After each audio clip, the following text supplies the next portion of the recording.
What does it really mean to be well-informed about a big bank like M&T? It's not just those, headline numbers. It's often the details, the strategy behind the scenes. Today, we're doing a deep dive into M&T Bank's second quarter 2025 earnings. We're going to try and unpack the key takeaways from their earnings call and their financial supplements, basically turning dense financial reports into something clearer for you. Get ready for those aha moments so you can really grasp what's happening with this major East Coast bank and what it might signal for the wider economy. All right, let's get into these numbers. At first glance, M&T's Q2 looked, pretty strong.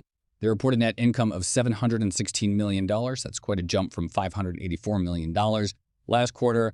And diluted earnings per share, the EPS, that hit $4.24, which is a 28% increase quarter over quarter and 14% year over year. Pretty impressive. Profitability metrics look solid too. Return on average assets, ROA, at 1.37%, and return on average common equity, ROCE, at 10.39%. Yeah, and those numbers, they really tell a story that connects back to M&T's whole purpose-driven thing. They talk a lot about serving communities, right? And this strong income, it allows them to actually fund things like those small business accelerator labs, the Amplify Fund. It shows it's not just talk. It's baked into their results and how they operate. Okay, so beyond the headlines, what strategic moves really caught your eye this quarter? That stress capital buffer reduction seems like a big one. Oh, absolutely. The SCB dropping from 3.8% down to an estimated 2.7%. That's significant. It takes effect October 1st. And it's not just, a sudden thing. It reflects years of work on risk management, specifically that 5-year effort to trim their on-balance sheet commercial real estate or CRE exposure. So it's a long-term strategy paying off, giving them more flexibility.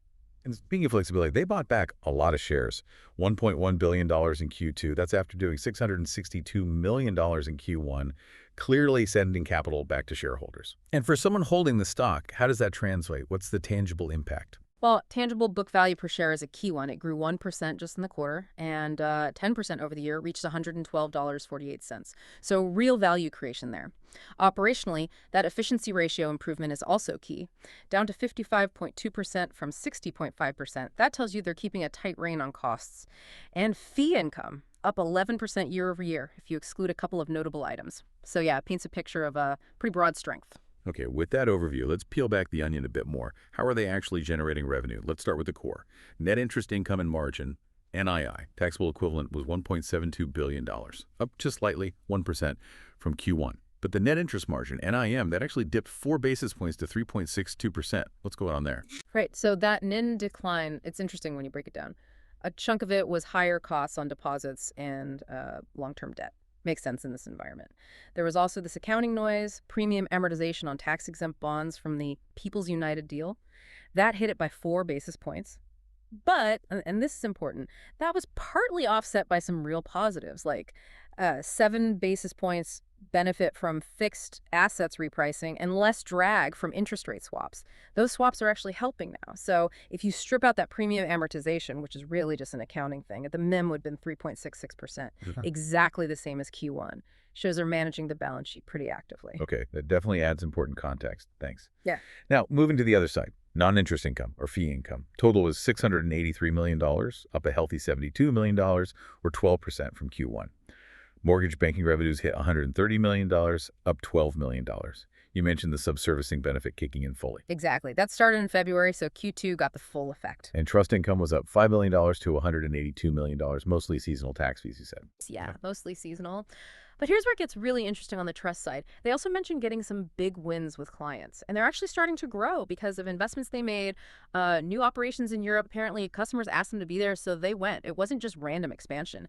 And backing that up, overall, treasury management revenues were up like 13% year over year. That's really strong. Then in other revenues, that jumped to $49 million. But that included 2 notable items: a $15 million pre-tax gain from selling some CRE loans outside their main area, and a $10 million gain from selling an institutional client services subsidiary. Strategic moves. Okay, let's pivot now to the real core of a bank, its loan book.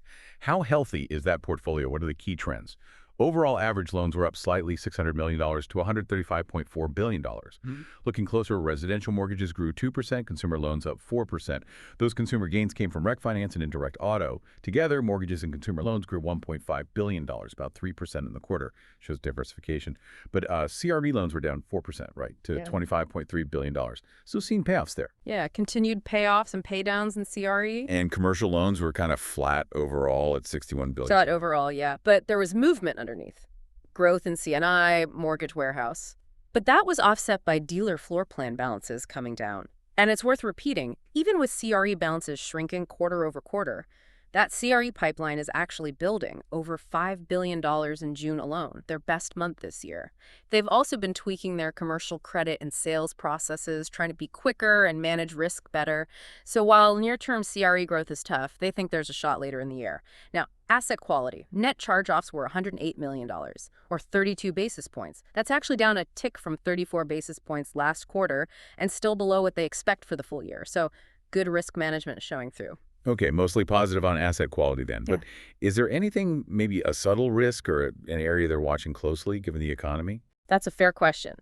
The big picture on problem loans looks better. Criticized loans dropped by $1 billion, down to $8.4 billion from $9.4 billion in March.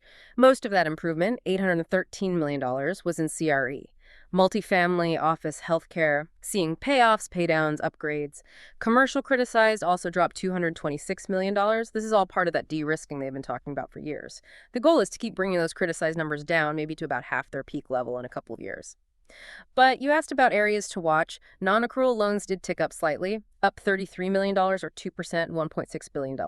The ratio nudged up 2 basis points to 1.16%, and that was mostly driven by C&I non-accruals, specifically in recreational finance dealers, so a concentrated area. And the provision for credit losses?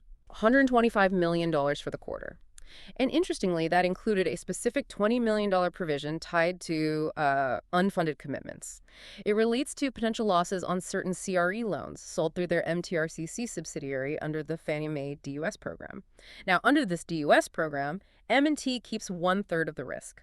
And historically, losses have been tiny, like $7 million total over 22 years, until this quarter. This quarter, they saw losses tied to 4 really specific, kind of unique client situations. Things like a manufactured housing project and a discontinued Fannie pilot, university housing for foreign students, a senior living place, a renovation hit by fire and flood. Management stress these are viewed as one-offs, not a trend. They expect reserves for this specific business line to go back to normal. It underscores the point that even with generally good quality, specific issues can pop up. Right, that makes sense. Okay, so performance understood. How are they managing capital, and what's the outlook for the rest of 2025? Yep. Their main capital ratio, CET1, ended Q2 at 10.98%. That's down a bit from 11.5% in Q1. Yeah, and that dip mainly reflects them sending capital back out, especially those big share buybacks, the $1.1 billion. Strong earnings helped offset it, but the distributions were larger. They're guiding to operate in a range of 10.75% to 11% for the rest of the year. And they connect this caution, this operating range, to the wider uncertainties out there. You know, tariffs, geopolitical tensions, government deficits, asset prices seeming high. They're keeping some buffer, though their official long-term target approved by the board back in January is actually 10%. In terms of using capital, the pecking order is clear. First, organic growth, lending to customers. Second, a strong growing dividend. They expect board action on that this quarter. And then third, share repurchases. So given that capital framework, what does the crystal ball say for the rest of 2025 according to their outlook? Okay, for net interest income, they're now expecting $7 billion to $7.15 billion, taxable equivalent, excluding notables. That implies a NIM in the mid to high 3.60s range. They did trim that NII range slightly, citing the continued softness in commercial and CRE loan growth, so being realistic. For loans and deposits, average loans projected between $135 and $137 billion for the full year. Average deposits between $162 and $164 billion. Focuses on growing core customer deposits, reasonably priced, and trimming non-core funding. Fee income? They sound pretty confident about hitting the high end of their $2.5 to $2.6 billion range. Expenses, total non-interest expense expected between $5.4 and $5.5 billion, trending towards the lower end. Good discipline there, aiming for positive operating leverage. And credit, net charge-offs now expected less than 40 basis points for the year. That's better than they initially thought. Criticized loans should keep falling, maybe just at a slower pace now. That sounds like a pretty clear roadmap. Yeah. But thinking about achieving those goals, what are the biggest potential external bumps in the road? headwinds they might face? It's a key question. Their own stated priorities haven't changed. Grow in New England and Long Island, simplify operations, make systems resilient, scale risk management. The investment case they make is built on that purpose-driven model, outperforming through cycles, shareholder returns, disciplined M&A. The headwinds, like you said, are mostly external, the economy, geopolitics. That's why the charge-off guidance, while improved, is still cautious.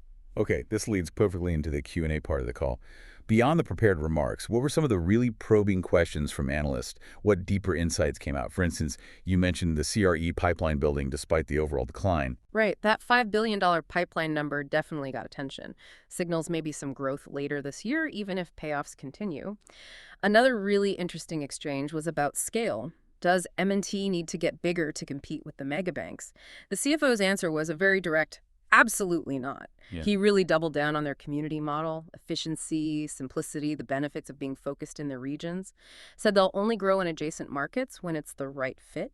A clear rejection of growth for growth's sake. We talked about the strong trust income. Did analysts dig into what else is driving that besides the seasonal stuff? They did. And it comes back to those strategic investments, the European operations set up at customer request, those big wins they mentioned. Plus, that growing mortgage subservicing piece is helping too. And reinforcing it all is that strong 12, 13% year-over-year growth in treasury management fees. So it's pretty broad-based fee strength. And what about M&A? Given their focus on trimming CRE exposure, does that make deals harder if a target has a lot of CRE? Yeah, that came up. The CFO basically said CRE concentration in a target is not a concern whatsoever. He pointed to tools they have, like selling off certain credits after a deal closes or using risk transfer trades.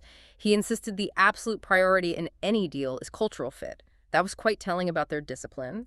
Then there was discussion on the NIM outlook. How do they get to, say, 3.70% without assuming rate cuts?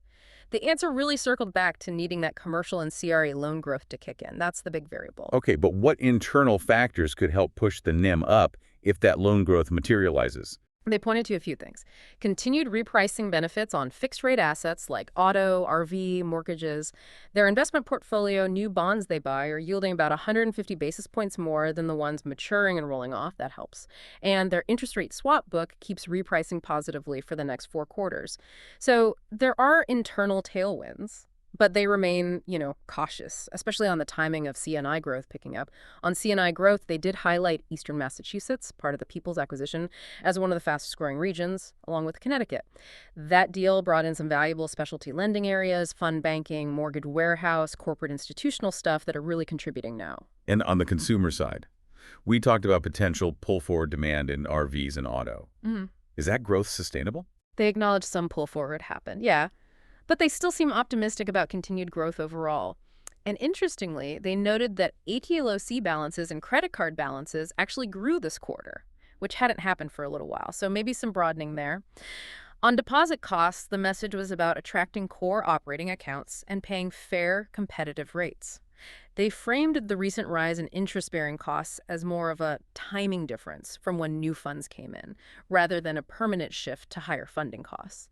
New money was apparently coming in below their marginal rate. Got it. And how is M&T thinking about newer financial tech like stablecoins? Any movement there?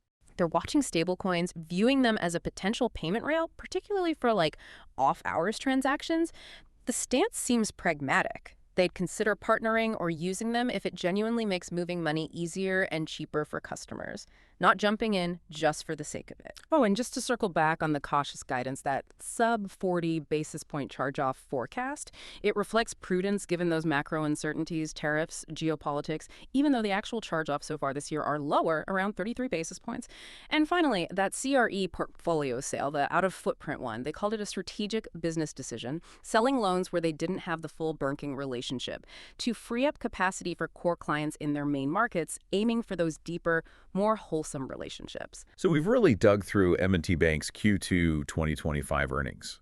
We've seen how capital decisions, loan diversification, expense control, how it all paints this picture of resilience and that purpose-driven approach they talk about. Understanding these deep dives, it's not just about the numbers on a page, right? It's about seeing how a major bank steers through a changing economy, how it manages risk, and how it tries to balance shareholders, customers, and communities. Exactly. And it leaves you thinking. Yeah, as these banks juggle shareholder returns and community impact, How will this shifting backdrop, the tariffs, global tensions, whatever comes next, how might that reshape their strategies? And maybe even reshape what we consider a successful bank in the years ahead? Something to ponder.